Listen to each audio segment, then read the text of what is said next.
पूर्णमिदं पूर्णात् पूर्णमुदच्यते पूर्णस्य पूर्णमादाय पूर्णमेवावशिष्यते। ओम शांति शांति शांति। शंकरं शंकराचार्यं केशवं बादरायणं सूत्रभाष्य कृतौ वंदे भगवन्तौ पुनः पुनः। ईश्वरो गुरुरात्मेति मूर्तिभेद विभागिने व्योमवद्व्याप्तदेहाय दक्षिणामूर्तये नमः। ओम शांति शांति शांति। ब्रह्म सूत्र के द्वितीय अध्याय के प्रथम पाद के तृतीय अधिकरण का विचार हम लोग कर रहे हैं। विलक्षणत्व नामक इस अधिकरण में 8 सूत्र हैं। इनमें से छठे सूत्र का विचार हम लोग कर रहे हैं। 5वें सूत्र में पूर्व पक्ष की जो आशंका बताई गई उसका समाधान इस सूत्र से भगवान वेदव्यास जी कर रहे हैं। सांख्यों को वेदांत सिद्धांत में असामंजस्य प्रतीत हो रहा है। उन्होंने कहा कि प्रलय काल में यदि आप आपके वेदांत सिद्धांत के अनुसार शुद्ध निरवय सूक्ष्म चेतन ब्रह्म को जगत की प्रकृति मानेंगे और जगत विकार है, कार्य है ब्रह्म का। प्रथम अध्याय ने यही बताया। तो प्रथम अध्याय के द्वारा उक्त जो वेदांत समन्वय है ब्रह्म में उसे अपनाएंगे यदि, तो जगत और ब्रह्म का प्रकृति विकृति भाव स्वीकार करना पड़ेगा। तो प्रलय काल में कार्य का अपनी प्रकृति में विलय होता है, तो जगत अपने प्रकृति ब्रह्म में विलीन होगा। तो जगत में जो स्थिति काल में प्रतीयमान दोष है स्थौल्यादि, उन दोषों से जगत जिसमें विलीन हो रहा है उसे दूषित कर देगा। और वेदांती कहते हैं कि ब्रह्म नित्य शुद्ध है। ये जो औपनिषद दर्शन है ये समझ में नहीं आ रहा है, असमंजस है। और कहते हैं प्रलय काल में कार्य का जब प्रकृति के साथ अद्वितीय ब्रह्म के साथ अव्यतिरेक होगा, अविभाग हो जाएगा, तो फिर कहते हैं प्रलय काल के बाद में फिर जब कल्पांतर का समय आता है तो भोक्ता भोग्य भोगोपकरण रूप से पुनः जगत प्रकट होता है। तो एक बार अद्वितीय ब्रह्म के साथ जगत का अविभाग हो गया प्रलय काल में, तो फिर भोक्ता भोग्य भोगोपकरण रूपी विभाग से जगत को निष्पन्न करने वाला कोई न होने से पुनः विभागेन उत्पत्ति संभव नहीं हो पाएगी। लेकिन कहते हैं पुनः यथा धाता पूर्वम अकल्पयत। तो ये वेदांत दर्शन जो है उसमें ये द्वितीय असामंजस्य है। और तृतीय असामंजस्य भी उन्हें प्रतीत हुआ कि जब ब्रह्म से सभी भोक्ताओं का प्रलय काल में अविभाग होगा तो कार्य मात्र का प्रकृतिभूत ब्रह्म के साथ अविभाग होगा, तो जीवों के जन्म के निमित्तभूत कर्म, पूर्व प्रज्ञा और विद्या, ये भी तो कार्य विशेष होने से इनका भी ब्रह्म के साथ अविभाग होगा, विलय हो जाएगा। तो भोक्ताओं का फिर कल्पांतर में जन्म मानोगे तो जो जन्म के निमित्त कर्मादि थे वे तो विलीन हो गए, तब भी जन्म मानोगे यदि तो बिना निमित्त के ही भोक्ताओं का कल्पांतर में जन्म मानना पड़ रहा है। तो जैसे भोक्ताओं का बिना निमित्त के भी कल्पांतर में जन्म हो रहा है, तो फिर मुक्त हुए जो लोग हैं उनका भी जन्म का निमित्त होने पर न होने पर भी जन्म मान लिया जाए, ये प्रसंग आता है। ये दोनों प्रसंग आते हैं कब? जब कार्य का उसकी प्रकृति अद्वितीय ब्रह्म के साथ अव्यतिरेक मान लेते हैं प्रलय काल में। तो और ये दोनों अनिष्टापत्तियां हैं, मुक्त का जन्म मानना और प्रलय के बाद में कल्पांतर में भोक्ता भोग्य भोगोपकरण इस विभाग से जगत की उत्पत्ति की अनुपपत्ति, ये अनिष्टापत्ति है दोनों भी। ये दोनों अनिष्टापत्तियां टालने के लिए यदि प्रलय काल में वेदांती ये मान ले कि ब्रह्म से जगत का अविभाग नहीं रहता, विभाग ही रहता है, अविभाग नहीं होता है, तो फिर प्रलय की सिद्धि नहीं हो पाएगी। स्थिति काल में भी जगत अलग है, अपने रूप से दिख रहा है, वैसा ही प्रलय काल में भी दिखेगा, तो फिर प्रलय की सिद्धि नहीं होगी। ये भी सिद्धांतियों को इष्ट नहीं है। इसलिए कई एक असामंजस्य वेदांत दर्शन में है, ऐसा इस अधिकरण के 5वें सूत्र से पूर्व पक्षियों ने कहा। अपितो तद्वत प्रसंगात असमंजसम, इस सूत्र से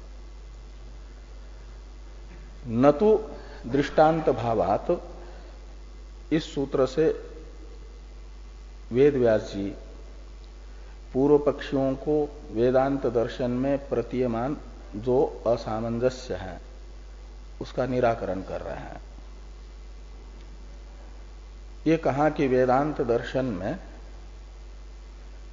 प्रलय काल में कार्य के तरह कारणभूत ब्रह्म के स्थौल्यादि दोषों से दूषित होने का प्रसंग नहीं है, न तु का अर्थ।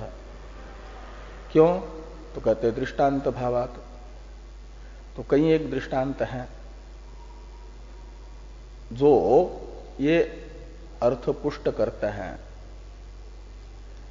कि प्रकृति में विलीयमान कार्य अपने दोषों से अपनी प्रकृति को दूषित नहीं करता। पहले परिणामवाद के दृष्टांत बताएं कि मिट्टी का कार्य शरावादि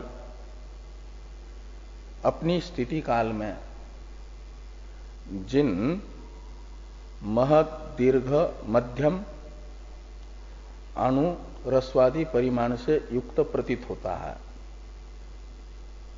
वह जब अपनी प्रकृति मिट्टी में विलीन होता है तो कार्यों में प्रतीयमान जो महदादि परिमाण है उसे अपने प्रकृति को युक्त नहीं करता, उसका संबंध प्रकृति के साथ नहीं होता है। तो जैसे शरावादि के महदादि परिमाण शरावादि की प्रकृति मिट्टी से अन्वित नहीं हुए, ऐसे जगतगत स्थौल्यादि दोष भी प्रलय काल में जगत उसकी प्रकृति ब्रह्म में विलीन होगा तब भी ब्रह्म में नहीं जाएंगे। ऐसे रुचकादि का भी उदाहरण है। और ये कहा कि ब्रह्म को प्रतीति क्या नाम आपके प्रलय काल में कार्य के दोषों से दूषित मानने का प्रसंग आएगा, ये पूर्व पक्षी का कथन है। तो पूर्व पक्षी के इस कथन में काल विशेष में कारणभूत ब्रह्म के कार्य के दोषों से दूषित होने का जो प्रसंग दिखाया जा रहा है प्रलय काल में, तो प्रलय काल ये विशेषण निरर्थक है, क्योंकि वेदांत सिद्धांत में तो स्थिति काल में भी जगत का अपने कारणभूत ब्रह्म के साथ अव्यतिरेक ही है। ये कह रहा है कि प्रलय काल में जगत जब ब्रह्म से अव्यतिरिक्त होगा तब ब्रह्म जगत के दोषों से दूषित होने की आपत्ति आएगी। ये तो तब कहा विशेषण सार्थक होता कि स्थिति काल में जगत को ब्रह्म से व्यतिरिक्त मानते, स्थिति काल में ब्रह्म से जगत का अव्यतिरेक वेदांत दर्शन स्वीकार न करता, तो अपितो ये विशेषण सार्थक हो जाएगा। हम तो कहते हैं कि स्थिति काल में भी जिस समय स्थौल्यादि दोषों से जगत स्पष्ट रूप से प्रत्यक्षादि प्रमाण से गृहीत हो रहा है, उस समय भी वह अपनी प्रकृति ब्रह्म से अव्यतिरिक्त ही है। तो उस समय भी तो स्थौल्यादि दोषों से दूषित होने का प्रसंग आप बता सकते हैं, तो फिर अपितो ये विशेषण अनावश्यक है। तो ब्रह्म का स्थिति काल में भी ब्रह्म से जगत अव्यतिरिक्त ही है। स्थिति काल में, उत्पत्ति काल में और लय काल में, तीनों कालों में जगत का कोई स्वतंत्र अस्तित्व नहीं है, ब्रह्म से वह अव्यतिरिक्त ही है। इसे ज्ञापित करने वाले श्रुति वचन भी भाष्कर भगवान ने बताए, आत्मैव इदम सर्वम इत्यादि से। इन सब वचनों से ये निश्चित हुआ कि स्थिति काल में भी जगत का ब्रह्म से अव्यतिरेक है। अभेद, ऐक्य। अव्यतिरेक का अर्थ है अभेद, ऐक्य, एकत्व। अभेद तो समझते हैं ना, अभेद नहीं समझता। हाँ, यानी अलग सत्ता नहीं है, ब्रह्म की सत्ता से अलग सत्ता जगत की स्थिति काल में भी नहीं है। यह है ब्रह्म की सत्ता से जगत की अलग सत्ता न होना, जगत का ब्रह्म के साथ अव्यतिरेक, अभेद। तो स्थिति काल में ब्रह्म क्यों दूषित नहीं हो रहा है, ये आपके प्रति हमारा प्रश्न हो सकता है। सिद्धांती सांख्यों को कह रहा है। तो इस प्रश्न का जो आप उत्तर दोगे वही उत्तर आपके प्रश्न का हो जाएगा। ये प्रतिबंधी उत्तर दिया। और ये कहते हैं कि विवर्त कारणवाद के अनुसार मायावी और माया, तो जैसे माया से मायावी प्रभावित नहीं होता, ऐसे ईश्वर ब्रह्म भी जगत के दोषों से असंस्पृष्ट रहेगा, जगत के दोषों से प्रभावित नहीं होगा, गुण दोषों से। क्योंकि जगत ब्रह्म में अध्यस्त है और ब्रह्म अधिष्ठान है। अधिष्ठान के गुण दोषों, अधिष्ठान अध्यस्त के गुण दोषों से प्रभावित नहीं हुआ करता। इसे समझाने के लिए ये दृष्टांत हुआ मायावी का। यदि मायावी के दृष्टांत को ये कहा जाए कि माया का प्रकृति ये मायावी नहीं है, इसलिए विषम दृष्टांत है दार्ष्टान्त से, तो सम दृष्टांत बताया कि स्वप्न दृष्टा जैसे स्वप्न से असंस्पृष्ट रहता है, स्वप्नकालीन जो वस्तुएं हैं, जगत है, वह स्वप्न दृष्टा से युक्त नहीं होता, स्वप्न दृष्टा से अलग रहता है, स्वप्न दृष्टा उससे प्रभावित नहीं होता है। इसे समझाने के लिए यदि कोई फिर एक अवान्तर शंका, इसी को दृढ़ करने के लिए एक अवान्तर शंका ये की कि नहीं, स्वप्न के समय तो स्वप्न दृष्टा स्वप्न के परिस्थितियों से, अनुकूल प्रतिकूल परिस्थितियों से अपने आप को प्रभावित देख लेता है, अनुभव करता है। इसलिए कैसे कहते हैं कि स्वप्न दृष्टा स्वप्न से अप्रभावित रहता है करके। तो इसका उत्तर ये दिया भाष्यकार भगवान ने अंतिम वाक्य में, कल जहां पाठ हुआ था कि प्रबोध संप्रसादयो अनन्वागतत्वात्।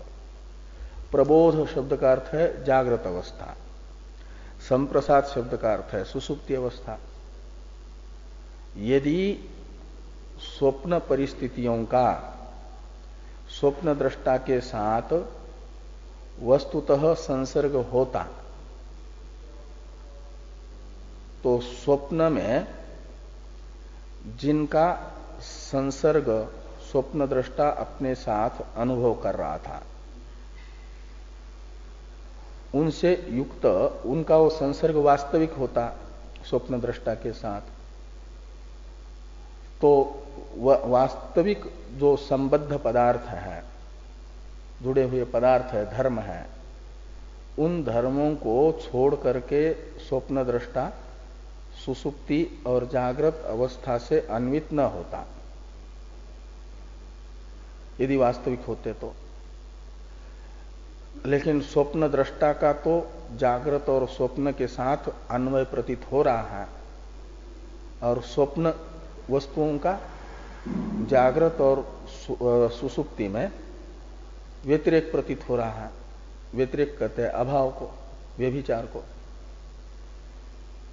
स्वप्न दृष्टा का इन अवस्थाओं में अन्वय और स्वप्न दृष्टा के साथ स्वप्न में जिन वस्तुओं का संबंध प्रतीत हो रहा था, उन वस्तुओं का या स्वप्न वस्तुओं के संसर्ग का जो जागृत और स्वप्न में व्यभिचार है, ये बताता है कि स्वप्न अवस्था में भी स्वप्न दृष्टा के साथ स्वप्न वस्तुओं का वास्तविक संसर्ग नहीं हुआ। यदि वास्तविक संसर्ग होता तो इन अवस्थाओं में भी वह स्वप्न दृष्टा के साथ चला आता। इसे बताने के लिए ये वाक्य है प्रबोध संप्रसादयो हो अनन्वागतत्वात्। इसका अर्थ करते हैं टीकाकार कि जागृत सुसुप्त्यो हो स्वप्नेन आत्मनो अस्पर्शात् प्रबोध संप्रसादयो हो अनन्वागतत्वात्। इस वाक्य का अर्थ है कि जागृत अवस्था और सुसुप्ति अवस्था में स्वप्न के साथ आत्मा का स्पर्श यानी संबंध संसर्ग न होने से तत्काले भी यानी स्वप्न काले भी अस्पर्श स्वप्न के साथ यानी स्वप्न वस्तुओं के साथ आत्मा का अस्पर्श ही है। स्पर्श शब्द का अर्थ है संसर्ग, अस्पर्श का अर्थ है संसर्गाभाव। तो माना जाएगा कि स्वप्न काल में भी स्वप्न पदार्थों का आत्मा के साथ वस्तु संबंध प्रतीत मात्र हुआ, लेकिन वास्तविक संबंध नहीं हुआ। तो ये हुआ विवर्तवाद का दृष्टांत। अब दार्ष्टान्त बता रहे हैं।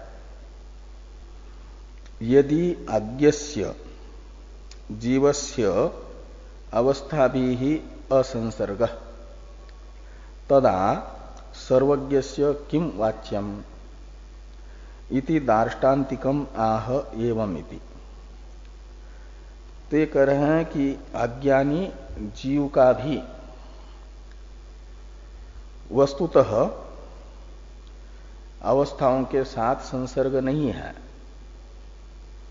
तो क्या कहा जाए कि अज्ञान से भी रहित, अज्ञान ने कभी वस्तुतः संसर्ग जिस अधिष्ठान के साथ किया ही नहीं, ऐसे अधिष्ठान भूत परमात्मा का इन अवस्थाओं के साथ संसर्ग होगा ही नहीं।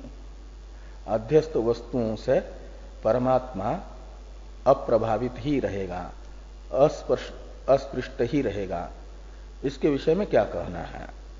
इस प्रकार ये कैमुतिक न्याय से कहा जा रहा है दार्ष्टान्त। एवं अवस्थात्रय साक्षी ये को अव्यभिचारी अवस्थात्रयेण व्यभिचारिणा न संस्पृश्यते। अवस्था तीनों अवस्थाएं तो आपस में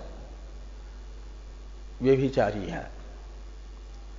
मतलब जागृत के समय स्वप्न सुसुप्ति नहीं, सुसुप्ति के समय जागृत स्वप्न नहीं, स्वप्न के समय जागृत सुसुप्ति नहीं। तो इन अवस्थाओं का आपस में व्यभिचार है। इसलिए अवस्थात्रय का विशेषण है व्यभिचारिणा, अवस्थात्रयेण। और अव्यभिचारी है इन तीनों अवस्थाओं का जो साक्षी है। ये तीनों अवस्थाएं हैं भोग्य, और ये तीनों अवस्थाएं जिनका भोग्य है, ऐसे जो भोक्ता विश्व, तेजस, प्राज्ञ, इनको भी इन अवस्था शब्द से ले लेना साथ में, अवस्था के साथ। तो भोक्ता, भोग्य और भोग्य जो तीनों अवस्था है, और भोक्ता भी जो तीन अलग अलग अवस्था के तीन भोक्ता, इनका वस्तुतः इन भोक्ताओं के साथ भी जब संसर्ग नहीं है, जबकि ये तीनों एक ही है ना, खाली अवस्था भोग्य अवस्थाओं के बदलने से एक के ही तीन नाम हुए हैं। स्वप्न भोक्ता बनता है तो वही स्वप्न का दृष्टा बन गया, तो तेजस। वही जागृत का दृष्टा है तो विश्व, और वही सुसुप्ति का अनुभव करता है तो प्राज्ञ। एक ही व्यक्ति है वो।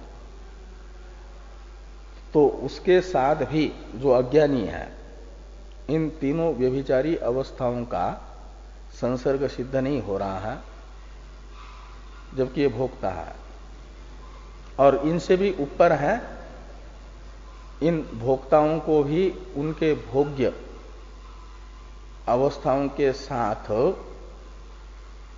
दृश्य के रूप में देखने वाला साक्षी। वो जो साक्षी है वो एक है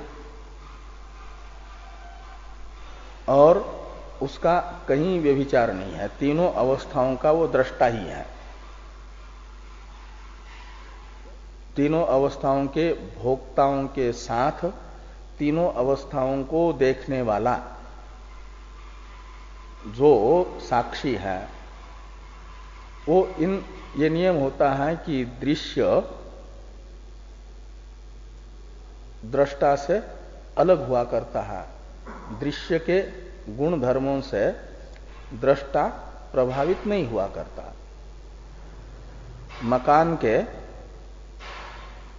रंग आकार प्रकार को देखने वाला व्यक्ति अपने आप को मकान के रंग तथा आकार प्रकार से युक्त नहीं मानता, नहीं समझता।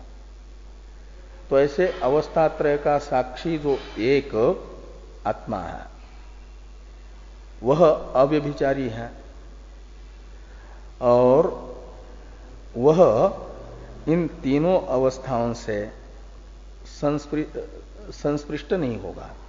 इसलिए अवस्थात्रयेन व्यभिचारिणा न संस्पृश्यते।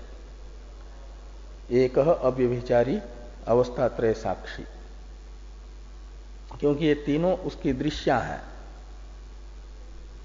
तो मकान का दृष्टा जैसे मकान के धर्मों से अपने आप को युक्त नहीं समझता।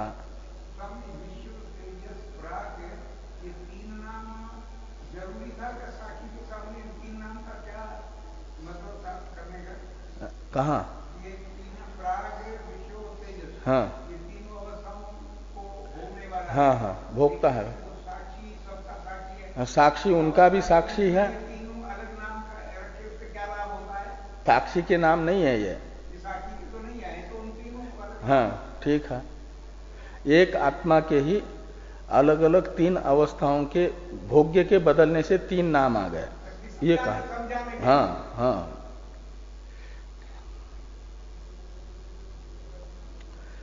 तो ये कहा कि एवं अवस्थात्रय साक्षी एको अव्यभिचारी अवस्थात्रयेन व्यभिचारिणा न संस्पृश्यते।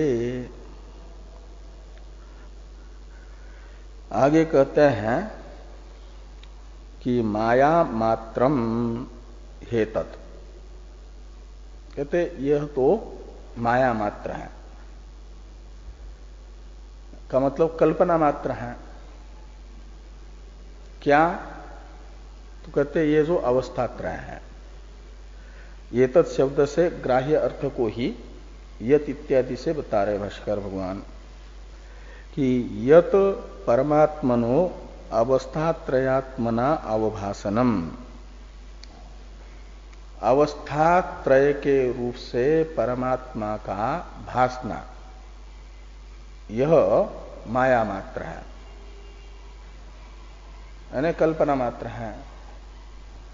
रस्सी का उदाहरण दे रहे हैं कि रज्ज्वाहा इव, रज्ज्वा इव सर्पादिभावेन। जैसे रस्सी का सर्प रूप से, दंड रूप से, भूरेखा रूप से, माला रूप से भासना कल्पना मात्र है, माया मात्र है। ऐसे ही अवस्थात्रय शब्द से चाहे जागृत स्वप्न सुसुप्ति ये तीनों अवस्था लीजिए, या जगत की उत्पत्ति काल, उत्पत्ति अवस्था, स्थिति अवस्था और प्रलय अवस्था लीजिए। ये अवस्थात्रय शब्द में टीकाकारी कहते हैं, या तो पहले जिन तीन अवस्थाओं की चर्चा हुई, जागृत स्वप्न सुसुप्ति, उनको भी आप अवस्थात्रय शब्द से यहां ले सकते हैं, अथवा यद्वा करके टीकाकार कहता है कि यद्वा जगत जन्म स्थिति लया ईश्वरस्य अवस्थात्रयम्, यह अवस्थात्रयात्मना अवभासनम, यहां पर जो अवस्थात्रय शब्द है वहां से उस अवस्थात्रय शब्द से आप पूर्व में जो बताई हुई तीनों अवस्था है जागृत स्वप्न सुषुप्ति उनको समझो। यद्वा का अर्थ है अथवा। ये जगत का जन्म, जगत की स्थिति, जगत का लय, ये जो तीन अवस्थाएं हैं इन तीन अवस्थाओं को अवस्थात्रय शब्द से ग्रहण कर लो। और अवस्थात्रय अवभासनम का अर्थ हुआ जगत के जन्म के रूप से, यानी उत्पत्ति अवस्था के रूप से भासना, स्थिति के रूप में भासना, लय के रूप में भासना, ये जो है माया मात्र है। तो माया मात्रम ही एतत्, क्या कहते परमात्मनः अवस्थात्रयात्मना अवभासनम, जगत की उत्पत्ति, जगत की स्थिति, जगत के लय के रूप में अवभासन, यानी एक परमात्मा में जगत की उत्पत्ति स्थिति लय का भासना, प्रतीत होना, यह रस्सी में सर्पादि के प्रतीति के तरह कल्पना मात्र है। अत्रोक्तम इसका अवतरण है टीका में। तद असंगित्वे वृद्ध सम्मतिम आह अत्रोक्तम इति। अधिष्ठान अध्यस्त वस्तु से असंबद्ध रहता है, उसका संसर्ग नहीं होता अध्यस्त वस्तु के साथ। इस अर्थ को समझाने के लिए, इस अर्थ को संपुष्ट करने के लिए भाष्यकार भगवान अपने से पूर्वाचार्यों की, वृद्धों की, अपने दादा गुरु की सम्मति बताते हैं। भाष्यकार भगवान के दादा गुरु हैं गौड़पादाचार्य जी। गौड़पादाचार्य जी की मांडुक्य कारिका यहां प्रमाण के रूप से बता रहे हैं कि आत्मा का अध्यस्त रूप से भासने वाले अवस्थात्रय के साथ वस्तुतः संसर्ग नहीं है। इस अर्थ को समझाने के लिए भाष्कर भगवान ने पहले समझा अपने शब्दों से, और हमने जो कहा है यही हमारे गुरु लोग भी कहते हैं।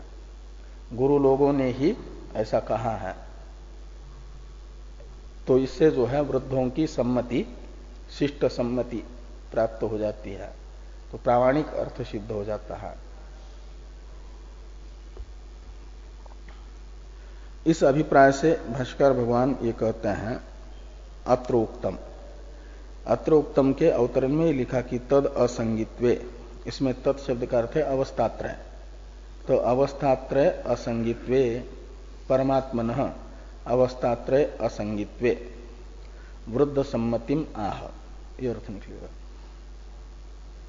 अत्रोक्तम वेदांतार्थ संप्रदाय विद्भि ही आचार्य, वेदांत अर्थ के संप्रदाय को अच्छी तरह से जानने वाले जो आचार्य हैं गौड़पादाचार्य जी, उन्होंने यही कहा है कि अवस्थात्रय से असंस्पृष्ट आत्मा है। अनादि मायया सुप्तो यदा जीव प्रबुध्यते अजम निद्र म स्वप्न मद्वैतम बुध्यते तदा इति। तो इस कारिका में ये कहा कि अवस्थात्रय कल्पित है। जैसे कहा ना पहले कि माया मात्रम ये तत्, अवस्थात्रय के रूप से भाषित होना परमात्मा का ये माया मात्र है। इस अर्थ को गौड़पादाचार्य जी ने इन शब्दों से कहा है कि एक अनादि माया है, अविद्या कहो, माया कहो, अज्ञान कहो, और वही एक सुसुप्ति के तरह, सुसुप्ति है, अज्ञान निद्रा है, और उसमें सोया है जीव। तो अनादि मायया सुप्तो जीव, और यदा प्रबुध्यते, जब जग जाता है, का मतलब अनादि माया रूपी जो नींद है उसे त्याग देता है। जगा हुआ जो व्यक्ति है वह निद्रा को त्याग देता है, निद्रा नहीं रहती। तो फिर क्या होता है? तो कहते तदा, तो यदा और तदा इन दोनों शब्दों का पौर्वापर्य रूप अर्थ नहीं लेना कि पहले जगेगा का मतलब अविद्या को छोड़ेगा, माया रूपी निद्रा को, और फिर जानेगा। ये योग पद्य है इनमें, उसी समय ऐसा लेना कि अजम, ये अद्वैतम के विशेषण है। अद्वैत कैसा है? तो अज है, यानी उत्पत्ति, स्थिति और लय, ये जो जगत की अवस्था है ये माइक है, मतलब काल्पनिक है, वास्तविक नहीं है। तो वास्तविक क्या है फिर? तो मांडुक्य कारिका में कहा कि अजाति, अजाति का अर्थ है अजन्म, अजातवाद। जगत की उत्पत्ति, स्थिति और लय ये तीनों अवस्थाएं माया मात्र है, काल्पनिक है, वास्तविक नहीं है। तो फिर वास्तविक क्या है? उत्पत्ति वास्तविक नहीं है, तो अजत्व वास्तविक है। तो और वो द्वैत भी वहां नहीं है, तो अद्वैतम, अजम अद्वैतम, जो अजन्मा, जन्म रूपी विकार से रहित है, वो अद्वैत है, वह है। और वहां वो अनिद्र है और अस्वप्न है। तो निद्रा से कारण उपाधि, कारण उपाधि से रहित है, और स्वप्न शब्द से कार्य उपाधि, दो कार्य अवस्था, जागृत और स्वप्न दोनों को लीजिए। तो इन दोनों उपाधि से रहित है, कार्य उपाधि से। ऐसा जो अज अद्वैत है वह बुध्यते तदा, यानी उसी समय अनुभव में आता है। ये इन दोनों में योग पद्य है। जैसे ही अपने अधिष्ठान स्वरूप का अहम ब्रह्मास्मि इस रूप में अनुभव करता है, तो उसी समय ये अनुभव होता है कि अभी तक जिन वस्तुओं के साथ मैं अपने आप को संबद्ध अनुभव कर रहा था, उन वस्तुओं ने तो कभी मुझे छुआ ही नहीं। अस्पर्श योग की अनुभूति होती है, मांडुक्य कारिका का जो अस्पर्श योग है। तो उस अस्पर्श योग की चर्चा हो रही है। तो अजम अनिद्रम अस्वप्नम अद्वैतम बुध्यते तदा, ये कारिका यहां पर दे करके भाष्कर भगवान ये कह रहे हैं, बता रहे हैं कि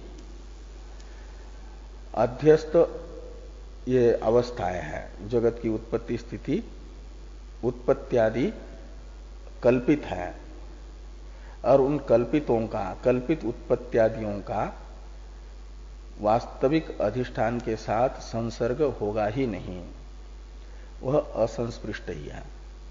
इसलिए अध्यस्त जो जगत है उसके जो स्थौल्यादि दोष हैं वो दोष कभी जगत के अधिष्ठान को छू नहीं पाएंगे, स्पर्श नहीं कर पाएंगे।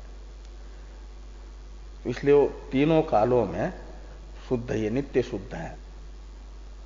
ये नहीं कहा जा सकता कि प्रलय काल में अशुद्ध होगा।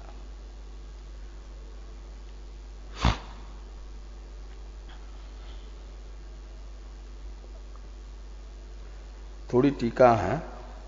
यदा तत्वमसि इति उपदेश काले प्रबुध्यते, उत्तम अधिकारी तत्वमसि इस महावाक्य के उपदेश समय में महावाक्य के द्वारा लक्षित अधिष्ठान स्वरूप का अनुभव करता है आत्मरूप से। तो ये कह रहे हैं कि यदा बुध्यते, तो क्या हो जाता है फिर? तो कहते हैं माया निद्राम त्यजति, प्रबुध्यते का अर्थ कर रहा है। तो माया रूपी निद्रा को छोड़ देता है, यानी अध्यस्त वस्तुओं से संसर्ग रहित होता है, अपने आप को अनुभव करता है। तदा जन्म लय स्थिति अवस्था शून्यम, ये अजम अनिद्रम और अस्वप्नम, इन शब्दों से, अजम शब्द से जन्म अवस्था से रहित तत्व को बताया गया, अनिद्रम शब्द से लय अवस्था से रहित, और अस्वप्नम शब्द से स्थिति अवस्था से रहित। तो जन्म लय स्थिति अवस्था शून्यम, ये अर्थ किया टीका में टीकाकार ने उन तीन विशेषणों का, अजम अनिद्रम अस्वप्नम। ऐसा जो अद्वैत है, अज है का मतलब जन्म रहित अवस्था वाला है, जन्म अवस्था से रहित है, और अनिद्र है का मतलब लय अवस्था से रहित है, और अस्वप्न है का अर्थ स्थिति अवस्था से रहित है। अवस्था शून्यम अद्वैतम, वो है ईश्वरम आत्मत्वेन अनुभवति। उस समय इस जीव को यानी आभानापादक आवरण निवृत्त हुआ तो अनुभवति, यानी वो स्वयं ही स्फुरन इस प्रकार का होता है, वो ईश्वर। जन्म लय और स्थिति अवस्थात्रय शून्य अद्वैत शब्दित परमात्मा आत्मरूप से स्फुरित होता है। अनुभवती तो कहना पड़ता है, जैसे आदित्य आत्मानं प्रकाशते ऐसा कहना पड़ता है, लेकिन वो स्वयं ही भासता रहता है प्रकाश स्वरूप होने से। का मतलब आभानापादक आवरण निवृत्त हो गया, वह वृत्ति भी चली गई, तो वो तो स्वयं प्रकाश है, भांत है, वो भासता रहता है आत्मरूप से। अब फलितम आह तत्र इति, तत्र इत्यादि वाक्य का अवतरण है टीका में कि भाष्यकार भगवान फलितार्थ कथन कर रहे हैं। दृश्यते तु दृष्टांत भावात, इस सूत्र की व्याख्या यहां तक कर दी। अब इस व्याख्या से जो फलितार्थ निकला उसे कह रहे हैं कि तत्र यद उक्तम अपितो कारणस्यापि कार्यस्य इव स्थौल्यादि दोष प्रसंग इति, यानी इति यद उक्तम पूर्व पक्षिणा, ये तत् अयुक्तम, यह युक्ति युक्त नहीं है, युक्ति विरुद्ध है। तो पूर्व पक्षी ने तत्र यानी पूर्व सूत्र में, इस अधिकरण के 5वें सूत्र में, तत्र शब्द से लीजिए, पूर्व पक्ष के मत को बताने वाला जो सूत्र, उस सूत्र में पूर्व पक्षी ने जो ये कहा था कि प्रलय काल में कारण रूप ब्रह्म भी उसके कार्य रूप जगत के स्थौल्यादि दोषों से दूषित होने का प्रसंग है, ये कथन पूर्व पक्षी का युक्ति विरुद्ध है। अयुक्त है का अर्थ। यहां जो युक्तियां बताई, युक्ति के लिए दृष्टांत की जरूरत हो, दृष्टांत यही बता रहे हैं। घटादि के मृत घटादि के दृष्टांत, स्वर्ण रुचकादि के दृष्टांत लो, या स्वप्न तथा स्वप्न दृष्टा का दृष्टांत लो, रज्जु सर्पादि का दृष्टांत लो। इन सब दृष्टांतों से युक्त युक्तियों से तो ये निश्चित होता है कि प्रकृति में विलीयमान विकार प्रकृति को अपने दोषों से दूषित नहीं करता। अब आपके मत में तो कोई दृष्टांत है नहीं ऐसा। कोई दृष्टांत बता देते कि यह प्रकृति है और उसमें विलीयमान उसका कार्य उसे अपने दोषों से दूषित कर रहा है, ऐसा कोई दृष्टांत। जो पानी का दृष्टांत दिया, नमक पानी का, वो तो प्रकृति विकृति भाव वाला है नहीं। ये फलितार्थ यहां पर कथन किया कि अपितो कारणस्यापि कार्यस्यैव स्थौल्यादि दोष प्रसंग इति पूर्व पक्षिना यदुक्तम, ये तत् अयुक्तम। पूर्व पक्ष का यह कथन युक्ति विरुद्ध है। वो जो पूर्व पक्षी का सूत्र था, अपितो तद्वत प्रसंगात असमंजसम, इसमें कई एक असामंजस्य पूर्व पक्षी ने वेदांत दर्शन में बताए थे। उसमें से एक सामंजस्य का अभी निराकरण हुआ। अभी 3 असामंजस्य अवशिष्ट है, 4 असामंजस्य बताए थे। अब उन बाकी अवशिष्ट 3 असामंजस्यों का अनुवाद करके भाष्यकार भगवान उनका भी निराकरण कर रहे हैं। ये बता रहे हैं कि पूर्व पक्षी को जो जो असामंजस्य वेदांत दर्शन में दिख रहा था, वह पूर्व पक्ष की नासमझ है, अविवेक है। अविवेक के कारण पूर्व पक्षी को वेदांत दर्शन में असामंजस्य प्रतीत हो रहा है। यत् पुनः इत्यादि की अवतरण टीका है।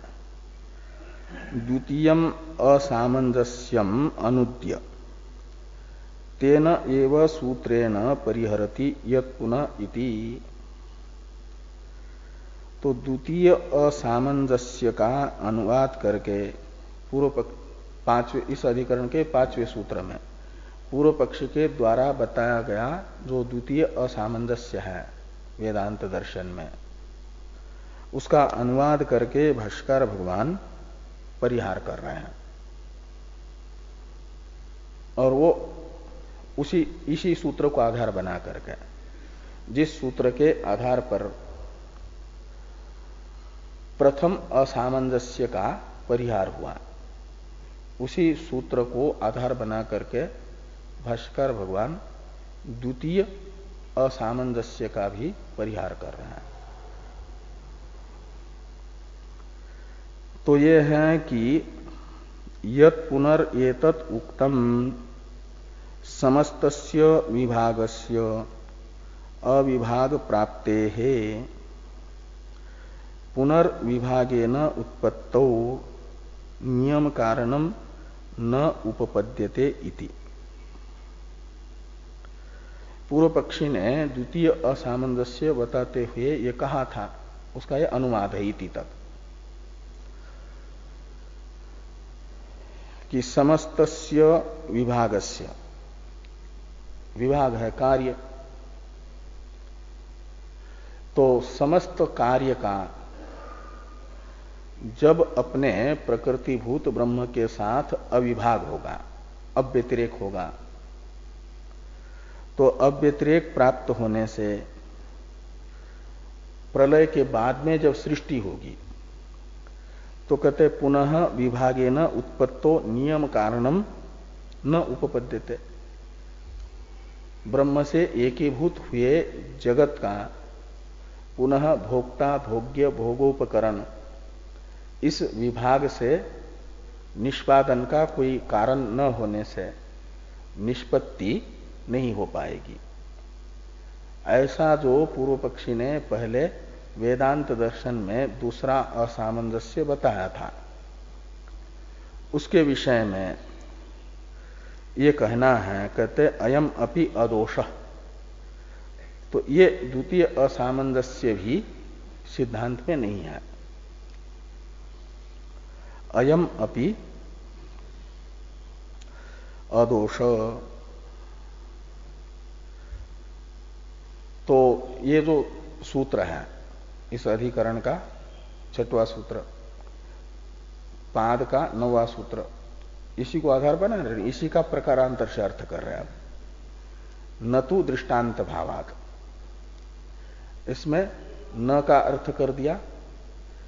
पहले असामंजस्य का परिहार करते समय तो तू को अवधारण अर्थ में मान करके तू का अन्वय न के साथ किया था। अभी तू अवधारण अर्थक ही है, लेकिन उसका अन्वय दृष्टांत भावात के साथ है, न के साथ नहीं। दृष्टांत भावादेव, तू है अवधारण अर्थ में ही, लेकिन उसका अन्वय उधर। और अपि शब्द को ऊपर से जोड़ दिया है। अयम अपि, ये अपि शब्द प्रथम असामंजस्य का अभाव बता रहा है, दृष्टांत के लिए है। जैसे प्रथम असामंजस्य वेदांत दर्शन में नहीं है, ये अपि शब्द दृष्टांत के रूप में, ऐसे यह भी का मतलब द्वितीय असामंजस्य भी वेदांत दर्शन में नहीं है। अदोष का अर्थ है, दोष से लेना है असामंजस्य, असामंजस्य नहीं है, द्वितीय असामंजस्य भी, द्वितीय असामंजस्य भी कोई दोष नहीं है। क्यों? तो कहते दृष्टांत भावात, कहते यहां पर भी दृष्टांत विद्यमान है। ब्रह्म के साथ एक ही भाव होने के बाद भी प्रलय में पुनः विभागेन उत्पत्ति के लिए दृष्टांत विद्यमान है। सुसुप्ति का, समाधि का, ये सब दृष्टांत है, वो बता रहे हैं। दृष्टांत भावात की ही व्याख्या है कि यथा ही सुसुप्ति समाध्यादौ अपि सत्याम स्वाभाविक्याम अविभाग प्राप्तौ मिथ्या ज्ञानस्य अनपोदितत्वात् पूर्ववत् पुनः प्रबोधे विभागो भवति एवं इहापि भविष्यति। तो ये कह रहे हैं कि जैसे सुसुप्ति अवस्था, समाधि अवस्था, आदि शब्द से मूर्छा को लीजिए, इन अवस्थाओं में भी, इन अवस्थाओं के होने पर भी, इन अवस्थाओं में तो क्या होता है कि स्वाभाविक्याम अविभाग प्राप्तो, ये सब स्वाभाविक अवस्था और यानी स्वभावतः ही अविभाग होता है। तो मिथ्या ज्ञानस्य अनपोदितत्वात् पूर्ववत् पुनः प्रबोधे विभागो भवति। तो इन अवस्थाओं में जो सुसुप्ति अवस्था है, समाधि अवस्था है, मूर्छा अवस्था है, मिथ्या ज्ञानस्य अनपोदितत्वात्, सुसुप्ति में मिथ्या अज्ञान का आपोदन नहीं हुआ है, निराकरण नहीं हुआ है, वो विद्यमान है, निवृत्ति नहीं है, अज्ञान रहता है ना सुसुप्ति में। ऐसे समाधि में भी भाष्कर भगवान कह रहे हैं, वहां भी मिथ्या अज्ञान से अनपोदितत्वात्, मिथ्या अज्ञान समाधि में भी रहता है। ज्ञान की निवृत्ति, क्या नाम, अज्ञान की निवृत्ति तो ज्ञान से होती है। जब तक तत्वमसि वाक्य से अहम ब्रह्मास्मि साक्षात्कार नहीं होगा, तब तक अज्ञान रहेगा, भले ही समाधि लग जाए। सुसुप्ति में भी अज्ञान है, समाधि में भी अज्ञान है, लेकिन दोनों अवस्थाओं के अज्ञान में अज्ञान की एक जैसी अवस्था नहीं है। सुसुप्ति का अज्ञान तमः प्रधान है, समाधि का अज्ञान सत्व प्रधान है, सात्विक है। वहां साधना से साधक ने अपने अंतःकरण की राजस तामस जो वृत्तियां थी उन्हें निकाला है, राजस तामस संस्कारों को। लय नहीं है न वहां, लेकिन स्वरूप विषयक अज्ञान भी निवृत्त हुआ हो ऐसा भी नहीं है। तो वो अज्ञान है सात्विक अज्ञान। समाधि में जो ज्ञान होता है इसे परोक्ष ज्ञान कहा जाए या अपरोक्ष कहा जाए? समाधि में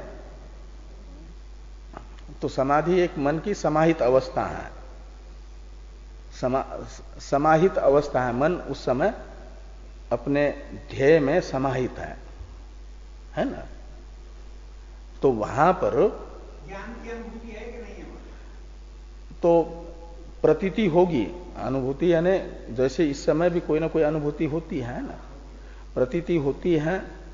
और वेदांत के अनुसार साधना करते करते मन समाहित हुआ है निधिध्यासन से। तो निधिध्यासन में तो क्या होगा, अंतःकरण की जो अहम वृत्ति होगी वह वेदांत वेद्य जो तत्व है उसी को आलंबन बना करके रहेगी, किसी अनात्म वस्तु को आलंबन नहीं बनाएगी। यही तो निधिध्यासन में किया जाता है। लेकिन वो ज्ञान नहीं कहलाती। ज्ञान तो होता है प्रमाण से, परमात्मक ज्ञान। और ये निधिध्यासन में जो वृत्ति बनी है वह साधक के अपने प्रयत्न से बनी है ना।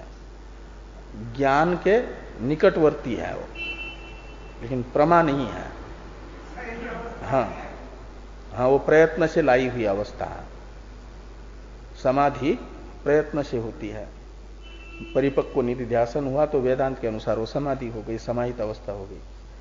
लेकिन वहां पर भी अभी अज्ञान है। लेकिन वो अज्ञान है सात्विक सत्व प्रधान अविद्या है।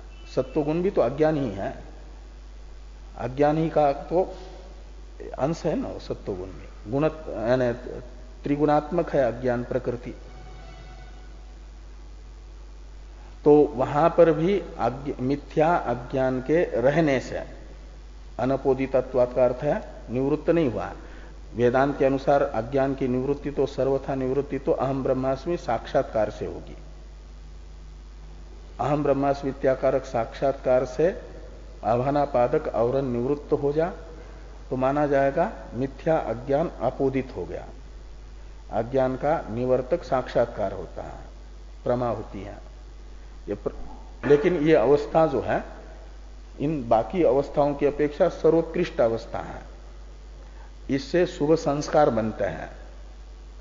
साक्षात्कार के बाधक विपरीत भावना का विरोधी शुभ संस्कार की जनक ये समाधि अवस्था है। लेकिन वहां अज्ञान है, इतना मात्र भाष्य के इन शब्दों से निकल रहा है कि सुसुप्ति समाध्यादो अपि सत्याम स्वाभाविक्याम अविभाग प्राप्तो। वहां अविभाग हुआ, अद्वैत हुआ। लेकिन कहते मिथ्या अज्ञानस्य अनपोदितत्वात्, मिथ्या अज्ञान विद्यमान होने से जब सुसुप्ति से जागृत में आ जाता है तो जैसा सुसुप्ति में जाने से पहले विभाग था वैसा ही सुसुप्ति से आने के बाद विभाग प्रतीत होता है। जैसे समाहित होने से पहले विभाग था वैसा ही विभाग समाधि से उत्थित होने के बाद प्रतीत होता है। तो ये दृष्टांत है कि नहीं अज्ञान तथा समाधि का। वहां अविभाग मिथ्या अज्ञान के रहते हुए भी अविभाग था, कार्य अवस्था नहीं थी। राग और द्वेष का हाँ रहता है। हाँ, वो सब होता है। तो ये मिथ्या अच्छा तो कल चर्चा करते इस पर।